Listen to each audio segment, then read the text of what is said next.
নরসিংদীতে ঘুমন্ত 2 মাসের শিশুর পা ভেঙে দিল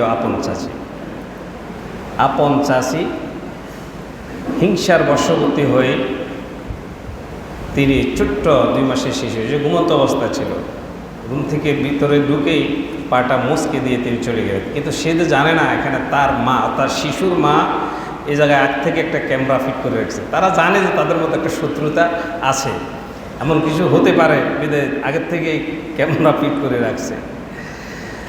তারই পরিপ্রেক্ষিতে মহিলা ধরা পড়ল। এ কথাটা বলার কারণ হচ্ছে হিংসা যে আমাদের কোথায় চলে গিয়েছে। ব্যক্তির সাথে ব্যক্তির হিংসা তো আছে, এই হিংসা ক্রস করে চলে গেছে মাসুম বাচ্চা, যার জীবনে কোনো গুণাই নেই, যে কথাই বলতে পারে না। 2-3 মাসে একটা শিশু ঘুম যাচ্ছে, সে তো বলতে পারবে না।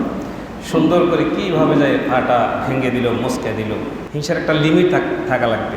যে হিংসা নিজের মনুষ্যত্বকে আমাদেরকে দূর করে দেয়, মানুষের আচরণ থেকে পশুর আচরণ চাইতে নিচে নামিয়ে দেয়, এই হিংসা লালন করা কোনোভাবেই কাম্য না। এটা আমার মা বোনেরা আপনারা কখনো করবেন না। যারা দেখছেন যে বিষয়টা জানে, এটা খুবই মর্মান্তিক একটা ঘটনা, যে এভাবে ছোট্ট একটা শিশুকে, সে যদি বড় হতো পারতো না। আল্লাহ বুঝার তৌফিক দান করুন, বলো না আমিন।